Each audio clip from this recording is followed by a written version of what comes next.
My name's Dave DeBow, founder of MoneyPartnerFormula.com, and this show is built for everyday real estate investors who are actively doing deals and looking to scale using other people's money. So if you're an active real estate investor and you want to get featured on this show to talk about your own real estate and capital raising experiences, then just go to daveinterviewsyou.com. Now let's get rolling with this episode, and remember to subscribe for daily interview content. Hey folks, welcome back. Today we've got a special guest zooming in from Kansas City, Missouri, not to be confused with Kansas City, Kansas. We've got an experienced real estate investor, a realtor who does some really interesting stuff with owner financing, for getting into deals, for helping his clients to buy and sell properties. Really kind of honed in on owner financing for single family homes. We've got Mr. Luther Wilson III. Luther, welcome to the show. Thank you, Dave. Glad to be here. Me too, my friend. All right. So we're doing this interview in October of 2024. Can you do a few different things? So I think you're an active investor yourself. You've got rental properties. You're a very active realtor as well. I think you got experience in property management. What does your real estate investing and your businesses, what do they look like? Kind of paint us a picture. Yeah, so it's shifted over the last couple of years. Lately, it's been connecting with investors, looking to continue to grow my portfolio. All right. You mentioned the seller financing. So I do that for my portfolio. And so the property management on that is rather simple.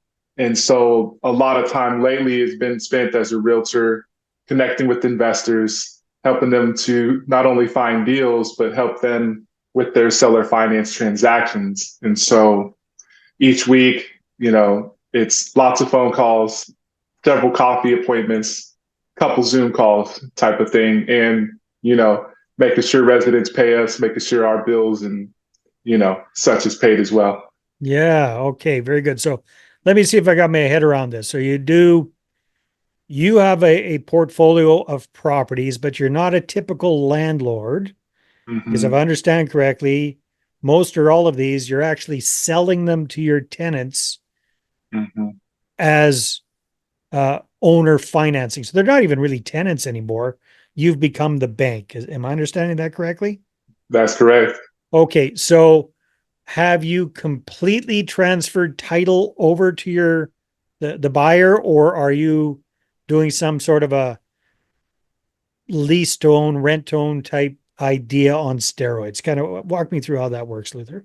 Yeah, so we keep title and we do what we call a contract for deed. Okay. So that Some, up here in Canada, some you know, places call that an agreement for sale. So contract for deed. exactly, Got it. exactly. So we keep title. We have documents, you know, disclosing that we own the property, and it also gives them an equitable interest in that property as well. And most of what we do is fixed interest rate, fully amortized, um, you know, contract for Ds. And so Mhm. it's been pretty amazing to be able to do that, especially the last few years, been able to help a lot more investors, a lot more tired landlords transition some Well, of their investments let's talk over. about your portfolio first. You as Okay. the Yeah. benefits Yeah. of doing this, and then we'll talk Hmm. about the interesting way that you're working as a realtor, helping these Hmm. investors do this as well. So let's dig into this. You as the Hmm. owner of the property, maybe walk us through kind of a typical deal, if you don't mind, Luther, just so I can get my pea brain around this. So what are the Hmm. average price points of the kind of houses in your area that you're working with? Yeah. So our sweet spot has been around 180,000. Okay. So And around 180,000. So mhm, you are finding one of these properties, however you're doing that. You're mhm. purchasing it. Are you getting these on sale, or are you paying pretty much full price for them? How are you typically getting into the properties? So we have been purchasing properties that need repairs, fixer Okay. uppers, Fixer uppers, got it. and so we'll go in, we'll do the renovations, and then we'll refinance. And then from there, we'll find residents as owner finance buyers. Okay, so you do have an underlying mortgage on the property with Hmm. a bank, I'm assuming. That's correct. Long in the States, you guys have those wonderful long amortization time frames. So that's great. So Hmm. so you get the financing in there, and then you go find a what do you call them? They're not a renter, they're not an owner. What do you call them? We call them buyers, I'm sorry, you call them what? a buyer or a resident. Resident. There you go. So you find a Yeah, yeah. resident Uh-huh. like that. Okay, not quite a buyer, not quite a tenant, something in between, a Uh-huh. resident, Hmm. and they want to buy this property from you. So let's say what are you all into this property for 180 at this point? It's like worth 180 today just for Yeah, this. appraisal value, let's say it's 180. I might Okay. be all in at 130, 140. Right. Right. Because you Yeah, got yeah. it ideal. You did the Hmm. got it. Okay. So you're going to sell it to the end buyer, the resident for 180. You've got a Hmm. mortgage on it for whatever, 80% of 130, I guess. Is that correct? Well, it'd probably be 75% of the 180. Oh, okay. So you got to, let's say a mortgage for Yeah. 130 then. Yeah, yeah, yeah. Okay. Hmm. You owe 130 on it. You're selling it for 180. Explain to me the financials. How does that work? Because again, you're paying a mortgage underneath all of this. Correct. Yeah. So our owner finance buyer in that situation may put $20,000 down. Okay. Okay. Yeah. And then we're going to charge a point or so above what our interest rate is. And we're Hmm. going to also shoot for a 30-year amortization as well. And so And your we'll have a underlying spread is usually 25 year. What kind of amortization you have underlying? 30. 30. Okay, so 30 Yeah. and 30. Okay. Hmm. You're charging a point more than you're being charged. You're getting a chunk of cash up front. So Hmm. what does that look like cash flow wise for you between what you're paying out and what you're getting in on average on these on this kind of an example? Yeah. Yeah. Our average cash flows in that $300 to $400 a month range. Okay, not bad. So not bad. And the Yeah. other thing is you don't have to be worrying about plugged toilets and midnight phone calls and all that kind of stuff because That's, they yeah. are, well, I used to be in rento and we call them homeowners in training, but these guys are even maybe a step up from that. I could see that. Yeah. Yeah, Hmm. very cool, Luther. So how does a typical deal work out? Like, are you obviously you haven't sat through a whole 30-year cycle with this kind of thing. What's the average length of time people are actually owning the properties before they want to move or sell or something like that? Well, I've been pretty fortunate and I am somewhat young. I have had residents stay as long as 7, 8 years. Wow, And that particular family is still rolling to this day. nice. And so we have had some last 1 year, 6 months, Wow. um, a couple months, Even after they situations have paid, come up. even after they put 10 or 20 grand down. Yep. Yep. And what's usually happening? Is it, death, divorce, You job you nailed movement, you all nailed those it. things? Yeah. Yeah. Hmm. Yeah. Yeah.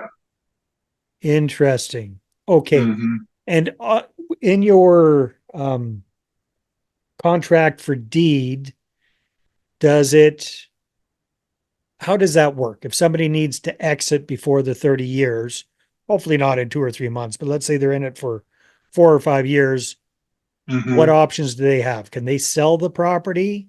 What happens Yes. at that point? Yes, correct. So they could sell the property outright if they so choose.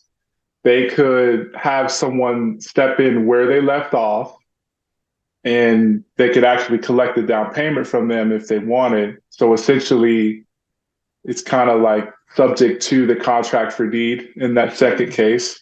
Okay. They could rent the property out if they wanted, and or if they choose not to do any of those, they could, release their interest and let us have control again. Just walk away. Yes, we What do have you had find? that. What do Yeah. you find most people doing when they have to leave early? So it's been interesting. I haven't had very many leave early, you know, like without something come up Yeah, besides a default, right? Or a death or divorce. And I've been pretty fortunate, knock on wood. I in the default situations, right? I've been able to communicate with them, give them their options, and they have walked away and mm. they've signed a quit claim deed. Okay. And they So the left the advantage to keys. them being it doesn't affect their credit. So that was one way that I chose to handle it No. because they had gotten behind. I communicated with them saying, hey, you know, not quite cash for keys, but like maybe not even a friendly buyback. It's almost like a friendly resolution of Yeah. sorts Hmm. where they realize, okay, this young man, this gentleman is playing cool with us. Explain to us our options rather than having to go through the court system or Hmm. the judicial process. They understand that they fumbled the bag or dropped the ball, whatever came up. Yeah. And usually it takes me a couple times talking with them for them to see that, right? And then they get it. And I usually frame it a certain way, of course, and say, look, like if we do decide to go after you for back payments, it could be an eviction, it could be something worse. That's going to show up on your record, right? I don't Hmm. know how exactly it's going to look, but it's going to show up somewhere, and that's going to hamper you trying to, use Even rent credit another place. Yeah. exactly. And Yeah. so usually they get the picture and they walk away okay in a friendly manner. Again, I've been pretty fortunate and I haven't done a boatload of these myself, but it's kind of one of those things. The more you do, the more opportunities that things are going to come up. And so I had kind of taken some of my skills and background knowledge and experience from property management, and it's a little different because Yeah. it's a owners, like they have ownership interest in the property. And so I had one particular gal who had split with her partner, and she couldn't afford it. And I said, look, like, give yourself some time, instead of us fighting over the next payment. I'll give you some time and you just walk away and we'll call it good. You remove Hmm. your belongings, leave the place somewhat clean, the keys somewhere on the property, and we'll call it good. And Perfect. she reached out a couple years later, was grateful for the opportunity and wanted to see if we would give it another shot. If I had availability, which I didn't have any availability at Yeah, that I'd have time. second So thought. I'd have second thoughts about sure. that one too, maybe. Very okay, Luther. So somebody Yeah. might be listening to this and go, "Hey, that Mhm. sounds interesting." Uh-huh. But why not just do perhaps a simpler owner finance deal where the maybe you do a wraparound mortgage or something like that, but you actually sell the property to the end owner outright instead of this whole contract for deed type thing. What are your thoughts about that? Sure. I think that it's reasonable. It depends on the investor and how they want to operate. Mhm. And I think that there are some, pros and cons to doing it either way. Mhm. And if they were to do a true seller carryback and deeded the property over to the buyer, right, it frees that seller up from having to deal with, the tax bill and the insurance each year. That's one Right. thing. And then depending on how they, qualify or vet their purchaser, they could end up exiting a little bit easier, I think, Mm. if they wanted to sell the note at a later Right. date. Yeah, Okay, because so you're not that's really one. able to sell your note with these kind of deals that you It's got a set up. lot harder. Yeah, I Yeah, would imagine. yeah, So yeah. when now we'll switch the conversation a little bit here, Luther, Sure. because that's you as the active investor. That's your exit strategy with your properties. Now you've done something interesting, what I think is probably very smart, which is in your realtor business, you've Hmm. decided to also focus on that niche of helping people with owner financing. And you're focusing on investors who want to both buy and sell using owner financing. Is that correct? That's correct. So when you're talking to somebody who's not very familiar with this, big broad strokes, how do you explain to them the big benefits and advantages of selling one of their properties with owner Mhm. financing versus just a regular sale? So I talked to them about being the bank, and a lot of investors, use mortgages for their investment purchases and holdings and so forth. So I refer to that, and I try to get them to see how they can still receive cash flow or revenue from that investment while not having to necessarily spend as much time, money, resources, energy on the maintenance and the management aspects of the business. And Mm-hmm. so, if especially as investors get older and they may start to pay off some of their investment properties, they are looking at ways that they can continue to have income from their investment portfolio. And also, I've had clients explore doing just a regular resale and then them having to figure out how to deal with the taxes, capital gains, Uncle Sam, that whole thing. And so Mm-hmm. that's one thing that I think has been attractive for a lot of my clients is okay, I still want to have some rentals. I haven't, sold all of those, but I want to kind of see what this is about and see what the cash flow is really like. And to me, the time and the headaches are two things that I really try to push on to get investors to think about freeing themselves up a little bit. And Mm-hmm. for me, as a former property manager, oh man, like I can talk to them about all kinds of stuff. And, you know, a lot of my clients, current, past clients, they've had two, three different property managers over the course of 2 years, 3 years, 10 Yeah. years. And Or they're so doing it themselves. or they're doing it themselves, Yeah. which, depending on how they operate, how they live, is great for them because they have, you know, left their job, right? And they own rentals and they operate their investment portfolio. A lot of investors really enjoy that.